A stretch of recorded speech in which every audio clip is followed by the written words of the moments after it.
They're on their way. All right. We're going live in 5, 4, 3, 2. Hello, everyone. Good morning. Welcome and thank you for attending today's Severe Weather Recovery News Conference. In just a minute, you will hear from our speakers and have an opportunity to ask them questions after they've delivered their prepared remarks.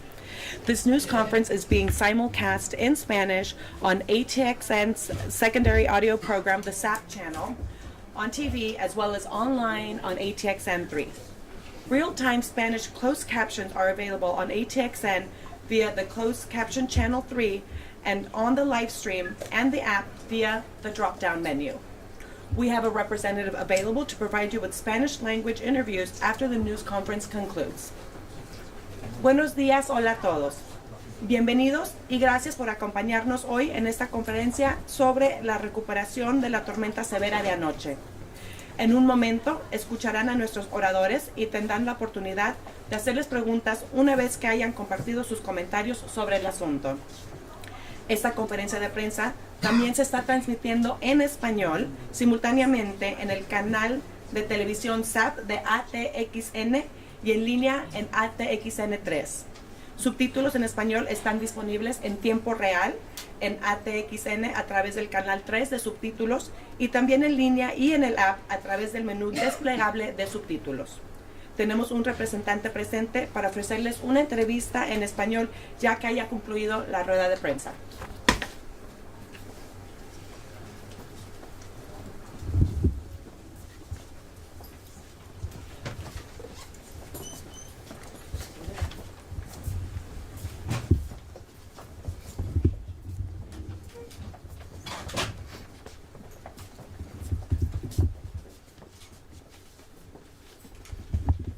Welcome, and thank you for joining us this morning. I'm T.C. Broadnax, Austin's City Manager. As you know, early last evening, parts of our city experienced a brief but very powerful storm that resulted in flash flooding, property damage from hail and downed trees and limbs, and power outages. Tragically, it also resulted in the loss of one life. Today, we have representatives from several departments: Austin's Office of Homeland Security and Emergency Management, Austin Energy, Austin Watershed Protection, Austin Travis County EMS, Austin Fire, and Austin Resource Recovery. They'll be providing updates on response and recovery operations going on throughout the city. I want to take the time to express my profound thanks to the hardworking city staff who sprang into action. Notice putting up barriers on flooding streets, rescuing people from creek beds and in vehicles trapped in water, and responding immediately to begin restoring power. Deep appreciation goes out to our public safety agencies and all crews who work through the night and continue to work trying to restore power and remove debris throughout the city. The speed of this storm is a powerful reminder that all of us need to be prepared. And everyone needs to heed warnings, such as turn around and do not drown. Never drive around barriers or through floodwaters. They can be deceptively powerful, as we saw last night. Now I want to turn it over to Jim Reik, the Director of Austin's Office of Homeland Security and Emergency Management, to get us started through the department reports and updates. Jim?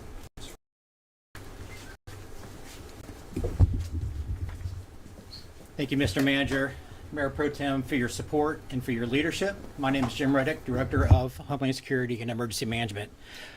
So severe weather did roll through last night, and while some of Austin didn't experience a thing, some of the other parts of the city did. We're talking large hail, minor flooding, high winds, and power outages. Of course, there's a lot of connections. High wind knocking down tree limbs, which knock down lines. Not just lines, but poles, power poles. So it's not just a matter of restoring the lines. And Mr. Riley from Austin Energy will speak to that later on. Also, the storm brought 2 to 3 inches of rain within 30 minutes. which is a big cause of the flash flooding that we experienced, and we will experience again because we are in severe weather season. So the city is aware that a lot of folks are without power, around 30,000, and for context, 97% of the city still has power. So Austin Energy and the partners with whom they rely are doing a great job in terms of the restoration of power. They're doing damage assessments as well as other crews, other departments throughout the city. The residents are also a part of that damage assessment process. Please look at your property, and if you have down limbs or down lines, do not touch them if they are touching any power lines. Okay. But if there are damages, report that. If there's anything, a tree or limb hanging on your house causing a public safety issue, let us know and we'll take care of those things. Do take pictures for record keeping for your insurance provider. Do know that there are folks who are rather unscrupulous and take advantage of these opportunities. Make sure you work with your insurance provider for folks who are licensed and accredited to do work on your property. From a life safety perspective, there are cooling shelters open today, and I ask that you check austintexas.gov/alerts because that list continues to grow as some of our facilities get restoration of power as well. If you are in need of any particular shelter, our partners with the Red Cross are available. Please contact them at 1-800-RED-CROSS. 1-800-RED-CROSS. Before we hear from our other partners around the city, recovery and cleanup is going to look a little bit like this. Again, we're still in severe weather season. So while we're doing debris clearance, while we're making sure that we're re-strengthening our facilities, trimming tree limbs and things like that to prevent future power outages, we ask that you do the same thing for your home. So make sure you take steps to be prepared for your family, your home, your property, and go to readycentraltexas.org to learn about the 4 steps of emergency preparedness. This website also has tips on preparing for all types of hazards because our focus is preparing for anything natural and man-made. Before the next storm comes, please follow official city public safety accounts on social media as well as your preferred local source of information. So you can receive important information before and during major weather events like last night. So the biggest topic on a lot of folks' mind is power restoration. So I'd like to turn it over to Mr. Stuart Riley of Austin Energy to give you an update on their processes. Thank you, Jim. Good morning. I'm Stuart Riley, Austin Energy Interim General Manager. First, I would like to thank our customers and our community for their patience and resilience in the wake of yesterday's storm. Since the start of this event, all available crews have been working 24/7 to restore power to our customers. This was a fast-moving, destructive storm with whole trees ripped down, extensive damage to homes, property, and electrical equipment. At 6 p.m. last night, severe storms began moving into our service area. These storms made their way across the western part of our service area without much impact, but strengthened very abruptly and intensely as they made their way into central Austin. Between 6:45 p.m. and 7 p.m. last night, storms reached their peak intensity with recorded wind speeds of 77 miles per hour, along with intense rain, hail, and lightning.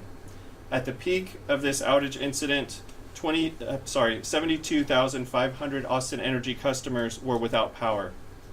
Looking at our outage history data in our system, which goes back to 2012, this event is the 3rd worst storm we have had in Austin Energy, following only Winter Storm Mara and Winter Storm Uri. Our crews have made great progress so far. As of 10 a.m., over 93% of our customers have power. We are committed to getting the remaining 38,000 customers back online as quickly and safely as possible. Our restoration progress has come with some obstacles. So far, we have identified 104 broken poles, but crews are still assessing the damage, so there could be more. Some streets have poles that are toppled all along the street, requiring labor-intensive, time-intensive work for multiple crews to replace the poles. A common situation that we're encountering is whole trees toppled in backyards, pulling down wire, pulling down poles.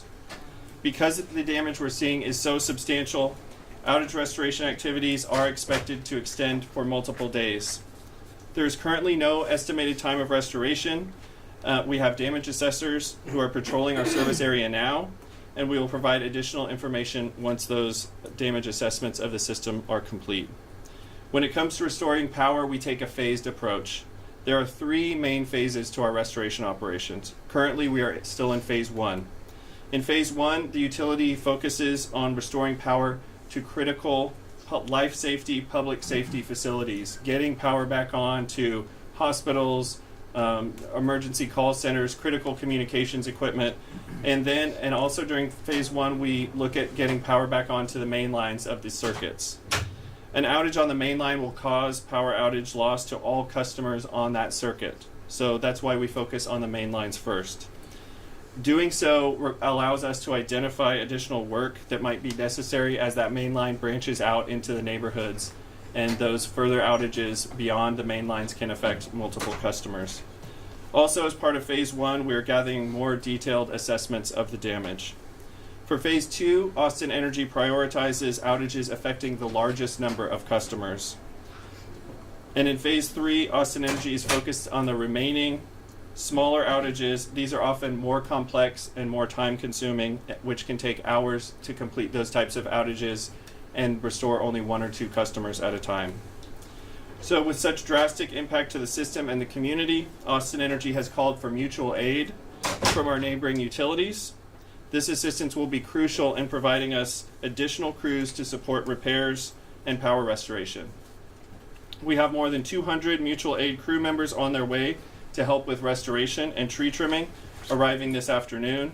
Thank you to Centerpoint and Encore, and we're working with additional utilities in the surrounding area for additional crews. Once those crews arrive, we will brief them on how to safely work on Austin Energy's system, and then we will deploy them out in the field to help bring customers online. With more than 100 broken utility poles, tree trimming crews are a critical part of our response. The storm resulted in uprooted trees all over Austin Energy's service area, and crews are actively clearing debris to ensure safe and efficient access to our damaged infrastructure. If you have trees on your property that are within 10 feet of power lines, please do not attempt to trim those limbs. Call 512-322-9100 to report a downed power line. If fallen limbs are causing sparking, please call 911. Never touch a downed power line, even if it crosses a road or a vehicle. Stay at least 35 feet away from downed power lines and never use an object to move a downed line. Never touch anything in contact with a power line. When a live wire touches the ground, electricity can even fan out into the ground across the immediate area, so please stay clear. If you have an outage, please report that outage by texting OUT, O-U-T, to 287-846, or you can visit outagemap.austinenergy.com, or by calling 512-322-9100. If customers still have an outage after receiving a text message that power has been restored to their area, please respond OUT, O-U-T. Smaller outages can continue after a major circuit is repaired because of damage to secondary power lines or equipment. This is called a nested outage or a secondary outage, and can materialize only after we're repairing the larger outage, and then we can identify the smaller nested outage. Please follow Austin Energy's social media channels on X, Facebook, and Instagram for updates, and regularly check Austin Energy's current conditions page for updates. And again, I'd like to say thank you to our customers and community for your patience as crews are working as quickly and safely as possible. All Austin Energy crews plus additional outside crews are coming in and will continue working to repair storm damage until all customers are restored. We know being without power is incredibly challenging, especially when it could stretch across multiple days, and we will not stop working until everyone is restored. And as soon as we have a more complete picture of the damage assessment, we will provide additional updates.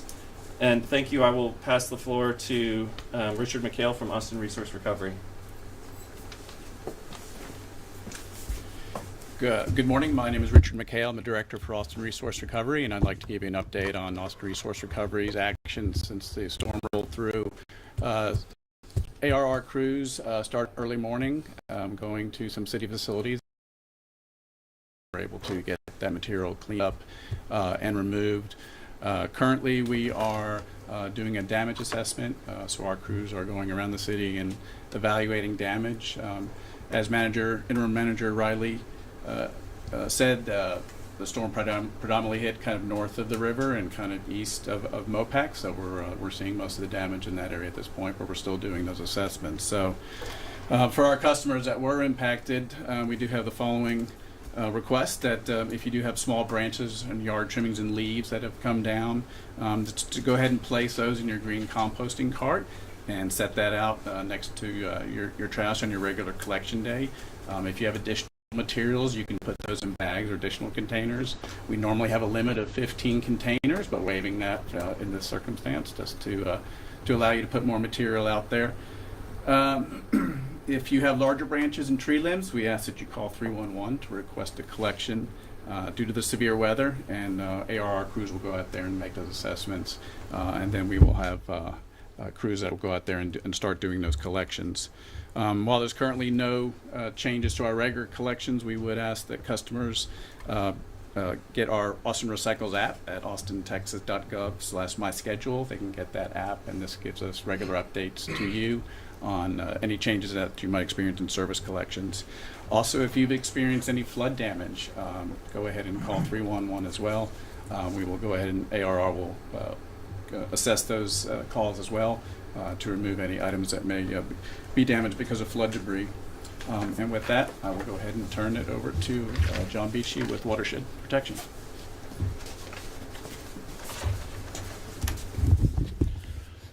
Good morning.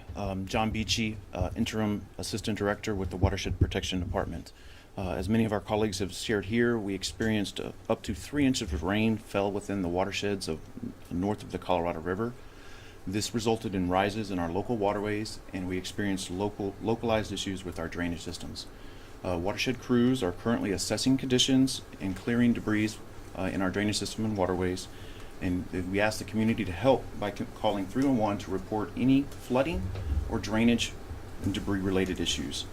You can help with this nature as well by not throwing any of the limbs or trees into creeks or culverts, as this will impact the ability of our drainage system to work, and water will not flow properly and could cause additional flooding.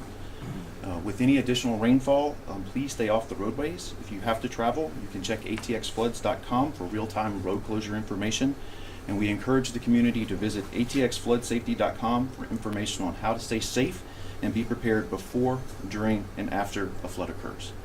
And with that, I'll turn it over to Austin Travis County EMS Chief Robert.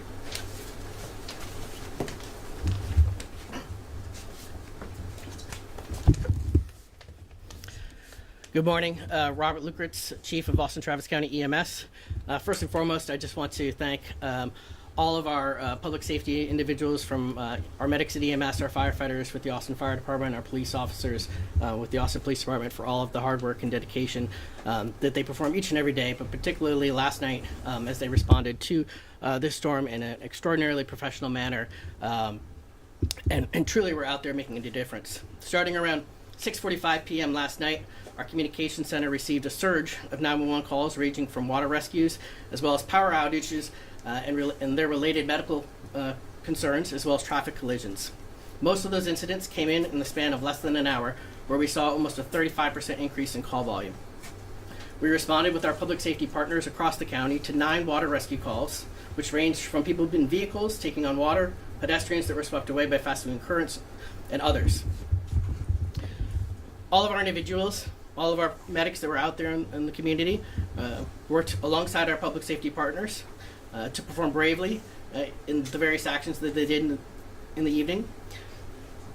One of the things I think that is important to recognize, and we've talked about before, is the multidisciplinary approach that we have at EMS for how we respond to these emergencies. In addition to our traditional EMS response, a number of our rescue paramedics worked alongside our Austin Fire Department and County Fire Department partners to assist in water rescues across the county, and I want to thank them for their specific dedication and experience. Unfortunately, one of those calls resulted in the fatality of an adult patient who was reportedly submerged for over 20 minutes, and the rescue operation transitioned to recovery mode when they were pronounced deceased on scene. Our condolences go out to the victim and the family. However, in the midst of those water rescues and vehicle rescues, our 911 call takers received a call from a frantic parent who was reporting that their home was without power and that their young child was dependent on a ventilator. This also highlights the need for us to not only focus on these rescues, but to also recognize that in these times of emergencies, that the individuals who lose power and other incidents that may occur are also as critical. Our physician assistants and our commanders responded to provide support and evaluate the situation, and through collaboration with the Austin Fire Department's Station 50, a generator was secured and brought over to the family to ensure that the unnecessary transportation to the hospital was prevented. In addition, our community health paramedics, who are out there each and every day, focused on social determinants of health, refocused their mission to assist in the emergency response. One of our community health paramedics came across a Department of Public Safety trooper who were utilizing a rope on an individual who was found barely holding on to a guardrail as swift water rose up to their neck. They were able to wrap the rope under his arm and pull him to safety before the arrival of formalized rescue resources from the Austin Fire Department or Austin Travis County EMS. These unfortunate incidents are what our medics, our firefighters, and our police officers train for each and every day. All of our responders are trained in swiftwater awareness, and all of our units are stocked with throw bags to effect those rescues, not only from our rescue units, but across all of our emergency responders when those seconds count. Again, I want to thank all of the men and women of Austin Travis County EMS, and again recognize the hard work not only of our team, but the partnership with the Austin Fire Department and the Austin Police Department, who both performed extraordinary efforts last night. It was a team that came together in order for us to be able to respond to this emergency, and it's something we are all very proud to be a part of. Thank you. With that, I'll turn over to Austin Fire Department Assistant Chief Andre De La Reza. Hello, I'm Andre De La Reza with the Austin Fire Department. As Chief Lucretz said, we started receiving calls, a surge at 6:45. It resulted in over 700 calls for assistance in those first few hours. Most of them were tree down and wire arcing calls, but we had interspersed in there some high acuity calls. These type of emergencies are what brings us together as one city, one community. You've heard, and I'll continue to echo, that we work together to help our community. With those tree down and wire arcings, we collaboratively worked not only in those first 3 hours, but throughout the night into the morning with Austin Energy, Public Works, and Austin Resource Recovery to triage those calls, to hit those life hazard calls with the highest priority, where it could be an immediate danger to life and health, and then to triage the other ones to a lower priority so we could keep those units responding to where life was truly in danger. We had hundreds of medical calls that we worked hand in hand with EMS so that we could get the appropriate call assistance to them. Of the water rescues that were mentioned, we worked AFD, APD, and EMS to rescue those individuals of those 2 high intensity calls where people were swept away, unfortunately resulting in one person who did pass. But each of those agencies had the tools and the training capabilities to assist those people and try to bring the most safety. Of the other vehicle rescues, and I want to emphasize this, there were cars in our community that circumvented barricades.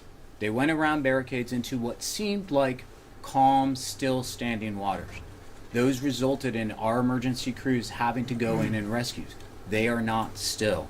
Please do not drive around barricades. There is a term, turn around, don't drown. I'll say this in Spanish.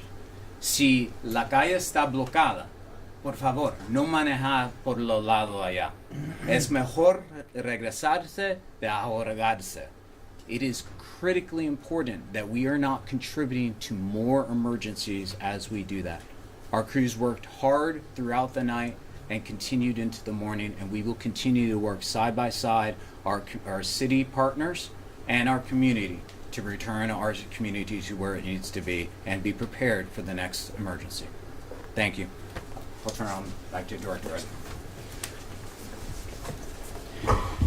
So with this, I think the theme that I hope you pick up is team, that we are all in this together. And while it's usually errant to make promises during these types of response, I can promise you that the collaboration, the coordination, and the communication will continue. We work very well.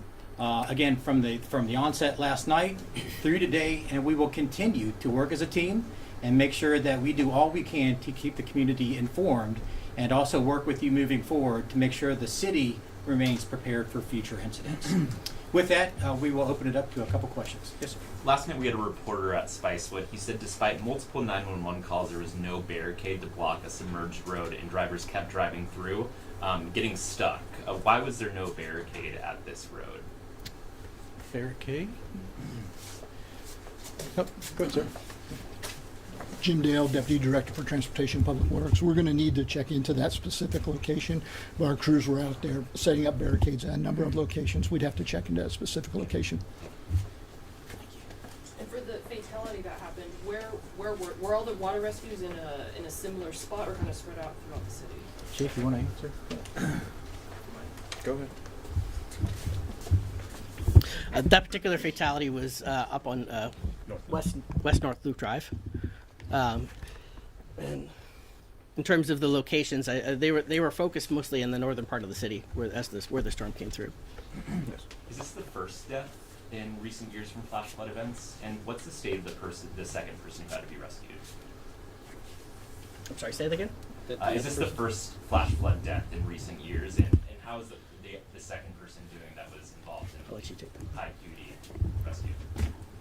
There was 6 individuals involved in those high acuity ones where we had people swept away into the waters. Only one is deceased. All of them have been signed over to EMS and then to medicals. If they are being continuing treatment, we have to follow up. We are prioritizing active calls on that, so we'd follow up on those.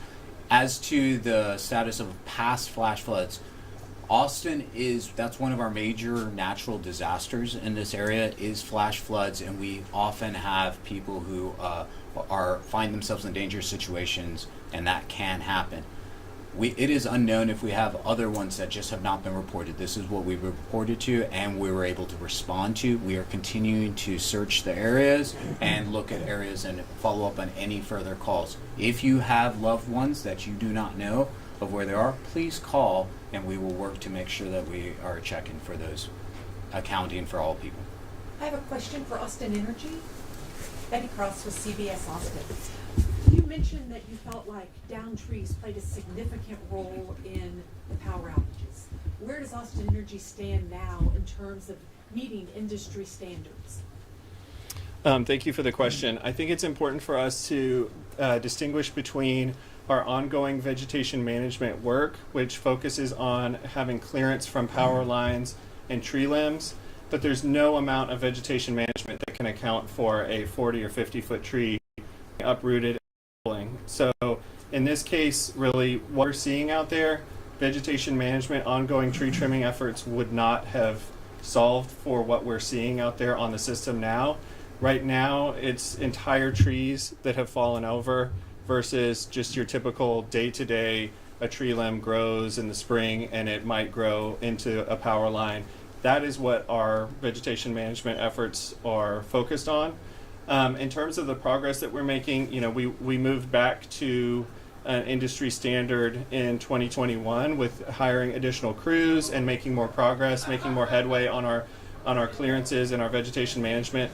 As we communicated then, we're on a 7-year trim cycle, so it would take us a full 7 years to get to everybody, and we're making really good progress there, and those efforts will be ongoing and will be within that 7-year trim cycle. And is that 7 years, is that 2028?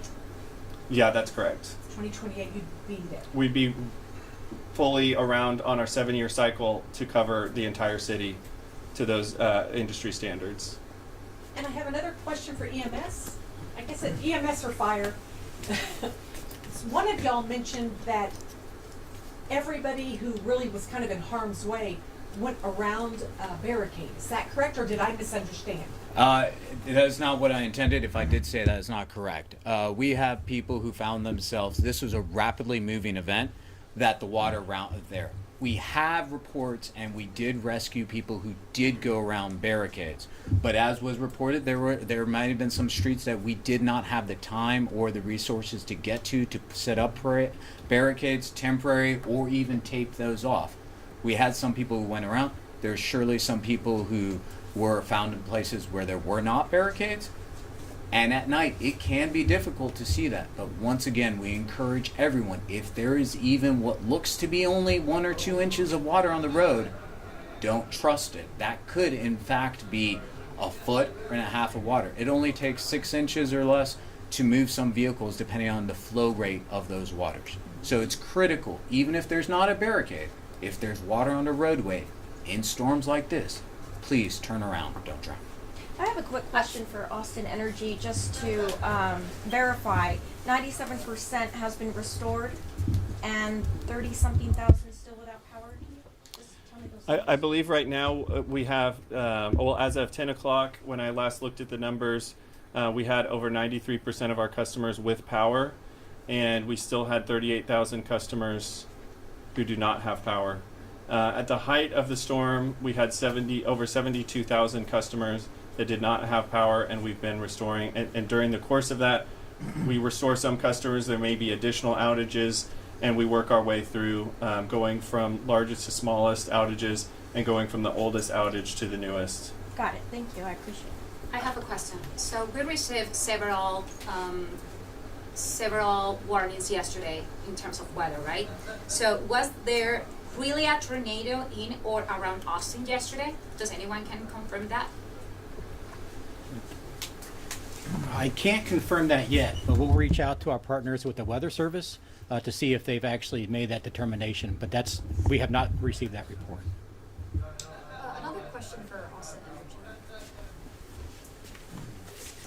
What are some of the things that the utility is doing now as severe weather will continue to safeguard the infrastructure from further outages? Yes, so we recently completed a undergrounding study which looks at the feasibility of moving some of our electrical infrastructure to underground. We're taking the results of that study as well as an ongoing study for overhead distribution system hardening, and the results of those two studies together will inform a ongoing system resiliency and grid hardening plan that we anticipate will be done by the end of this year. And so ongoing grid resiliency is one of our primary strategic objectives, and we're always looking for ways to effectively harden our system, improve our system. And as we're seeing more and more storms and the severity of storms increasing, it's very important for us to keep up with our system and investing in our system and our infrastructure to be able to handle bigger and heavier storms like we're seeing. And is there anything happening right now as far as the next coming weeks? As you mentioned, we're in severe weather season. Yes. Well, coming into the summer, just like as we do coming into the winter, we do inspections of all of our substations. We proactively do maintenance going into the summer season because that's when kind of the stress on the system is highest, the usage is the highest. So we do proactive inspections and maintenance all across our system, and we have ongoing grid resiliency work. We have grid resiliency and grid hardening money in our annual budget every year, and we're doing these additional studies to further those efforts. Thank you.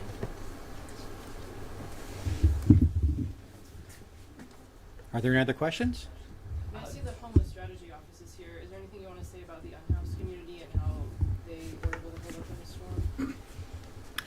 Sure, thank you for the question. David Gray, Homeless Strategy Officer for the City of Austin. Since the weekend, we've been informing our unhoused neighbors about the potential for severe weather this week, with our most recent text alert going out on Monday night in advance of that storm. We've also had our outreach teams, as well as the community groups who we work with, going out into encampments, particularly those in low-lying areas, to ensure that we're able to pull people out and get people to higher ground. We're very excited, I guess, in a sense, to see that we didn't have a number of PEH-related incidents with this storm. A lot of people who were in low-lying areas were able to get out. In the area where the fatality was, we did not have any reports of encampments in that area, so we're still working with APD and AFD and EMS to determine the how status of that individual. But for now, we're very confident in the effectiveness of our outreach strategies, and those outreach strategies are going to continue as severe weather continues to be forecasted for the rest of the week. Thank you very much for the question. Oh, and since we know there were not, you're off the hook. Thank you. We did hear there was damage at the airport. Was it anything that would affect flights or passengers should be aware of? No, ma'am. So the coordination call we had this morning, there was a little bit of impact, but operations continued. So. Oh, And for AFD or EMS, we saw there were some gas station canopies that had collapsed. Any other reports of injuries from things falling, anything like that? There was a multitude of damage of a wide variety. We addressed all the ones that came in 911, and we mitigated all those there. If some of them were particular due to a gas collapse, that would have been worked with that business owner, made sure that we addressed any of the life safety issues there, and then it would be up to them to come up with a resolution to how to get back into business as soon as possible. So no severe other injuries? That is correct. The mayor tweeted about vacuum trucks vacuuming up water. Is there any more information that you can provide on that?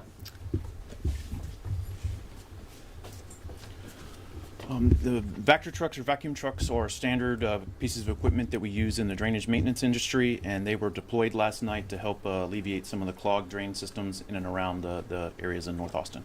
Are they still being utilized, or are they? They're something we utilize on a daily basis.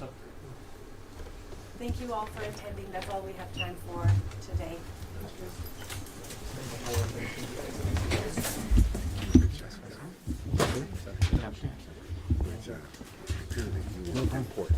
Yes.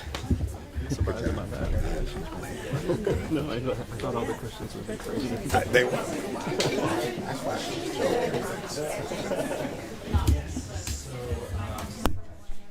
For sure.